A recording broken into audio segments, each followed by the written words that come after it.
Hello everyone, so today we are going to start our class. जैसा कि आप हमारी स्क्रीन पे देख ही रहे हैं, आज हम करने वाले हैं मास्टर प्लानिंग। कैसी मास्टर प्लानिंग? तो आईपीपीएस एफओ प्रीलिम रिलेटेड आज हम एग्जाम के बारे में थोड़ा सा डिस्कस करेंगे, क्योंकि अब आपके पास 10 दिन बच गए हैं। अब आपको वो 10 दिनों में कैसे कौन से टॉपिक कवर करना है, तो आज की क्लास में हम वो डिस्कस करेंगे। सबसे पहले तो आपने हार्डवर्क ऑलरेडी कर ही लिया होगा, तो आप थोड़ा सा स्मार्ट वर्क करेंगे। हार्डवर्क भी ज़रूरी है हर चीज़ को करने के लिए, और प्लस उसमें स्मार्टनेस भी होना ज़रूरी है। फॉर एग्जाम्पल, अगर आप पढ़ाई करते हैं तो no matter if it seem impossible, no matter if it's take time, no matter if you have to up all night, आपको पूरी रात ही क्यों ना जागना पड़े, उसे इम्पॉसिबल ही क्यों ना लगे, आपको वो चीज करनी चाहिए, भले उसको कितना भी टाइम लगे। Just remember one thing in your mind, the feeling of success is the best thing in entire world. You know very well that thing. तो आज हम इसी की बात करने वाले हैं कि प्रीलिम्स आप कैसे क्वालिफाई कर सकते हैं। आपके पास आपकी सक्सेस आपके हाथ में है, आपको क्वालिफाई कैसे करना है, तो आज हम ये डिस्कस करेंगे। आपको कौन से इंपॉर्टेंट टॉपिक ही कवर करने हैं, आपको एक्स्ट्रा, अगर आपने अभी 10 दिन पहले से कर लिए हैं extra topic, that is well and good for your self, आपके लिए वो बहुत ही अच्छी बात है। पर आज से हमारे पास गिनती के 10 दिन हैं, अब हमें क्या करना है, स्मार्ट वर्क करना है। तो कैसे करेंगे? हार्ड वर्क कर लिया है, खुशी मिली हार्ड वर्क करके, कोई प्रॉब्लम नहीं है। कभी भी ये नहीं सोचना है कि हमें क्वांट नहीं आता है, हमें रीजनिंग नहीं आती है। आपके पास अभी भी 10 दिन है।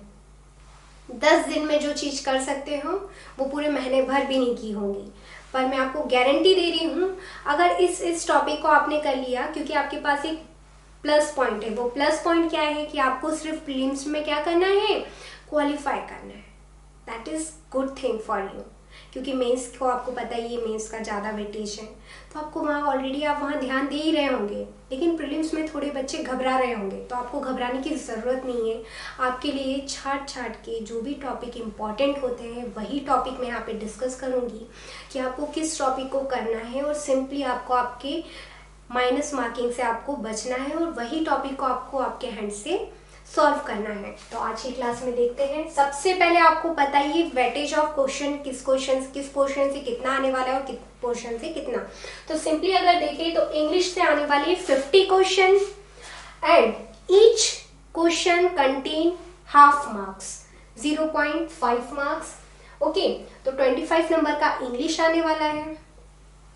एंड रीजनिंग में 50 question, each question consist of 1 mark, and 50 question and 50 marks. Points is same, 50 question 50 marks, each question contain 1 marks, consist of 1 marks.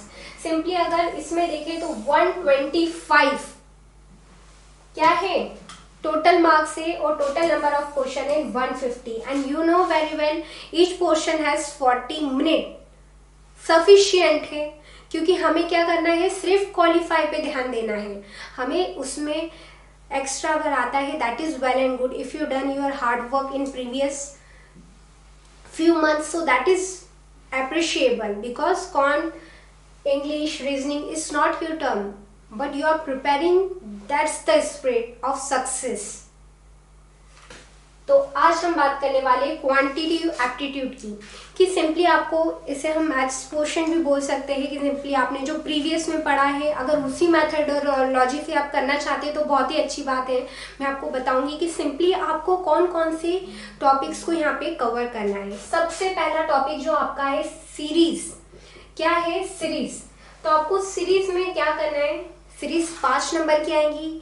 बहुत ही बेसिक कॉन्सेप्ट है। अगर आपने इससे रिलेटेड, अगर आपको कोई डाउट है, तो you can easily go through our channel, that is mathsly.in। वहाँ पे सीरीज से रिलेटेड कॉन्सेप्ट प्लस क्लास भी है, तो आप वहाँ पे ये सीरीज से रिलेटेड क्लास देख सकते हैं। सिंपली आपको 15, 20, 30 अप्रोक्सीमेट 50 सीरीज भी आपने अगर प्रैक्टिस कर ली, उसमें एक जो बहुत ही इंपॉर्टेंट सीरीज है वो 0.5 की होती है। अगर कोई नंबर सबसे बड़ा दिख रहा है और एकदम से छोटा हो गया, तो उसमें 0.5 का कुछ लग रहा होगा पैटर्न। तो आप अगर देखी नहीं है तो आप वहाँ पे जाके देख सकते हैं।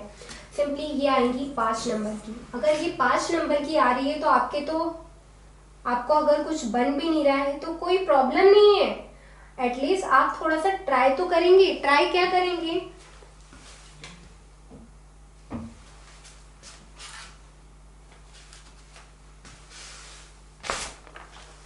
क्या करेंगे, ट्राई करने की कोशिश।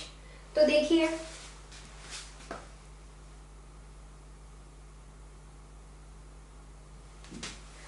ये वाले पोर्शन से मैंने क्या बोला, नंबर सीरीज कितने नंबर की आएंगी, 5 नंबर की।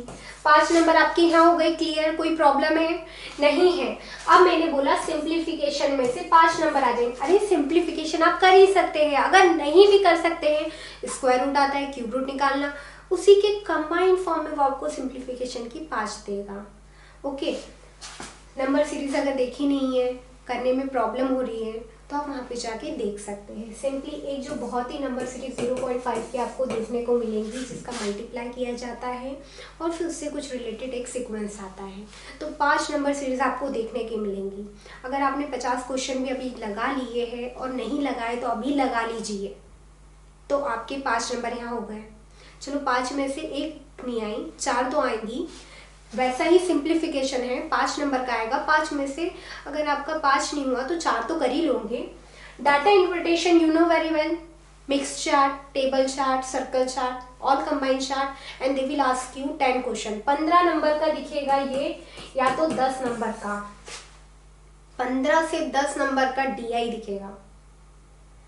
कर ही सकते हैं DI, तो आप सिंपली वो वहाँ पे चार्ट बना रहेगा, उसमें से आपको आंसर देना है। 10 में से आप एटलीस्ट मान लीजिए कि 6 से 7 क्वेश्चन तो आप एटलीस्ट कर ही सकते हैं। क्वाड्रेटिक इक्वेशन में करना नहीं है, करके ही आना है। इसे बहुत ही अच्छे से लगा लीजिएगा, क्योंकि 5 नंबर में से अगर 1 नंबर भी आपने आपका जाने दिया ना, तो बहुत बड़ी प्रॉब्लम हो जाएंगी। तो ये वाले 5 नंबर तो आपके जाने ही नहीं चाहिए बिल्कुल भी, क्योंकि बहुत ही बेसिक है। अगर इसका कॉन्सेप्ट क्लियर हो गया तो आप 5 नंबर आपसे कोई नहीं छीन पाएगा। वो कहीं का भी क्वेश्चन दे दे, क्वाड्रेटिक इक्वेशन यूं चुटकियों में सॉल्व करके आएंगे आप। परसेंटेज थोड़ा बेस है, बहुत ही इंपॉर्टेंट टॉपिक है परसेंटेज से ही सब रिलेटेड है एक दूसरे से। तो परसेंटेज के कॉन्सेप्ट क्लियर होना चाहिए कि क्वांट का जो बेस एम होता है वो परसेंटेज ही होता है, क्योंकि सिंप्लीफिकेशन में भी वो परसेंटेज टाइप का थोड़ा डाल देता है कि 40% ऑफ 500 प्लस रूट 267 या 576 दे देगा ऐसा, एंड सॉल्व दिस। तो ये सिंपली इस तरीके से आपसे पूछ सकता है। Simple interest, compound interest, simply इसके अगर फॉर्मूले ही आप देख लें, थोड़े से बेसिक क्वेश्चन लगा ले कि क्या पूछा है, तो आप उसी आपकी जो प्रीवियस ईयर से चली आ रही है मेथोडोलॉजी सिंपल इंटरेस्ट निकालने की, आप उसी से निकाल सकते हैं। या 5 साल में कितने गुना हो गया होगा, वो उस टाइप के क्वेश्चंस हो गए। कंपाउंड इंटरेस्ट की बात करें तो उसमें बोल देगा डिफरेंस निकालिए, कंपाउंड इंटरेस्ट निकालिए।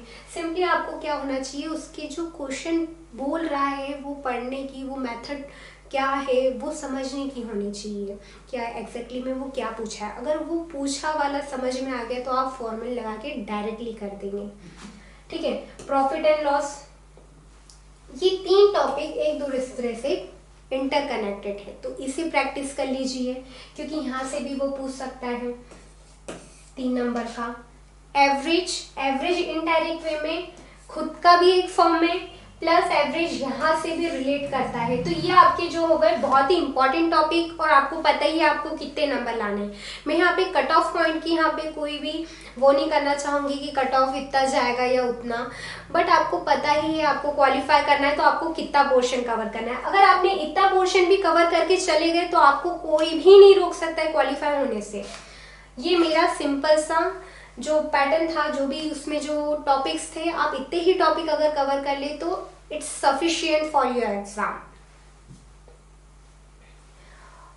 और इसी के आगे के टॉपिक बात करें तो रेशो एंड प्रपोर्शन, वो अगर बोल देगा कि A ratio B ratio C ratio is 2 ratio 3 ratio 7, so how much part of salary type का पूछ लेगा। सपोज A की सैलरी इतनी है, B की सैलरी इतनी है, C की सैलरी इतनी है, रेशो में दी हुई है, and 3000 will be the total amount of its salary. Now वो पूछ लेगा कि what was the salary of A और what was the salary of B। Simply इस तरीके से। तो आपको पता है ये रेशो भी, अगर रेशो कर लिया तो बहुत ही अच्छी बात है। बाकी ये जो है ये भी थोड़े थोड़े नंबर उसमें कंसिस्ट होंगे, बट जो हाईली वेटेज थे वो मैंने आपको आगे बता दिए। रेशो एंड प्रोपोर्शन भी कर लीजिएगा क्योंकि 2 नंबर में दिखता है, 2 से 1 नंबर में।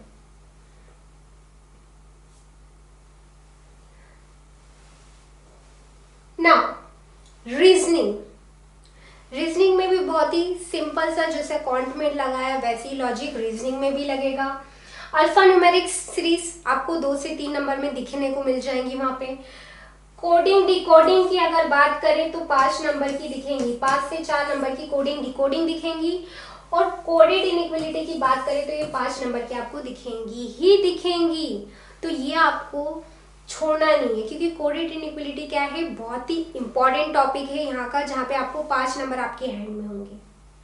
सिलॉक्स, इसे भी आपको प्रिपेयर करना है क्योंकि यही ऐसी चीज है जहाँ पे आप पूरे नंबर ले सकते हैं। अगर सीटिंग और पजलिंग की बात करें तो वहाँ थोड़ा सा कॉम्प्लेक्शन लेवल क्या हो जाएगा, कॉम्प्लेक्स लेवल बढ़ जाएगा, क्योंकि वहाँ पे आपको सिटिंग अरेंजमेंट हमेशा याद रखिए। अगर आपको आता है, आपने प्रैक्टिस की है, बहुत ही अच्छी बात है, आपका सॉल्व हो जाता है, बहुत ही अच्छी बात है। बट ट्राई कीजिए कि उसे आखिरी में ही हाथ लगाए और कभी भी किसी क्वेश्चन पे स्टिक ना हो। Stick in the sense, don't give lots of time at any question.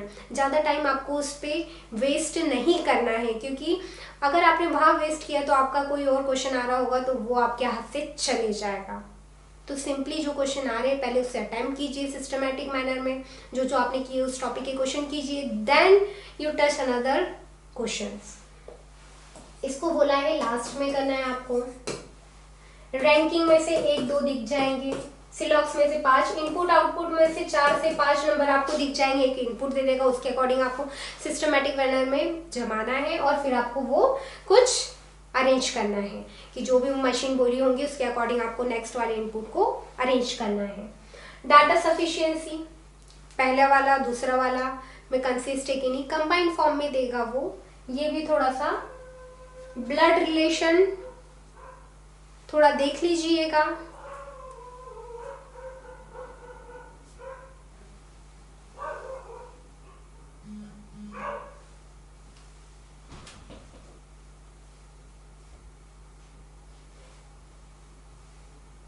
यहाँ पे एक direction and distance, direction and distance वाला टॉपिक रह गया है। एक बार ये भी देख लीजिएगा क्योंकि 2 से 3 नंबर इसके डायरेक्शन सेंस के पूछता ही है। डायरेक्शन एंड डिस्टेंस की बताइए वो इस दिशा से उस दिशा की कौन सी, और अगर इस दिशा से चलना हुआ चालू हुआ तो किस दिशा की ओर देख रहा होगा या कितने डिस्टेंस में होगा।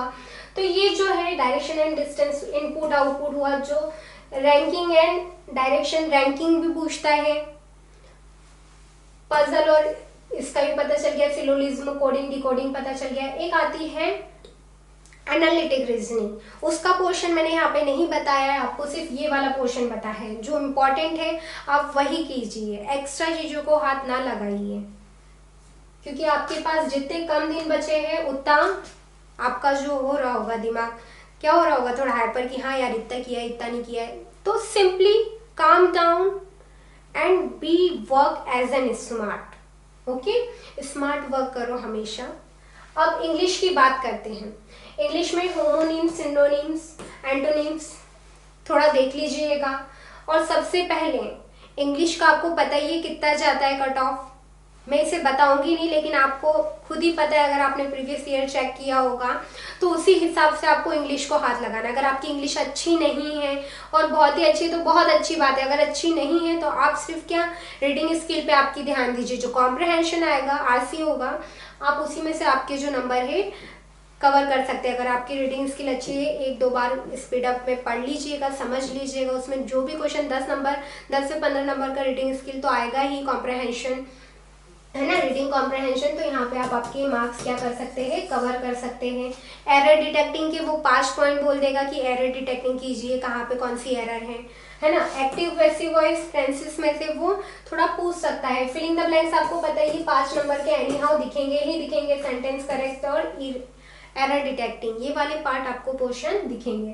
पैरा जम्बल, कुछ जम्बलिंग करके वो क्या दे देगा, सेंटेंस दे देगा. Now you have to arrange that sentence. Okay, simply you have to just read, convert it into Hindi, then you have to arrange in the systematic manner कि पहले क्या आएगा, फिर दूसरे पे क्या आएगा, तीसरे पे. एक सीक्वेंस फॉलो कर रहा हूँ जंबल में, तो वो सीक्वेंस आपको कंप्लीट करना है. इंग्लिश में आपका क्या होना चाहिए, जो रीडिंग एंड कॉम्प्रहेंशन होना चाहिए, वो रीडिंग स्किल बहुत ही अच्छी होनी चाहिए. अगर अभी भी आपने प्रिपरेशन नहीं की है तो सिंपली आप रीडिंग स्किल आपकी कर लीजिए.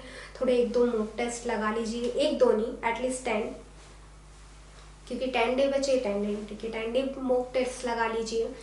तो आज हमने सिंपली स्मार्ट वर्क देखा. अगर इसी वर्क से आप करेंगे तो आपका प्रीलिम्स क्वालिफाई हो जाएगा. So till then thank you. Means कि हम प्रीलिम्स के बाद डिस्कस करेंगे. So till then thank you. Keep practising.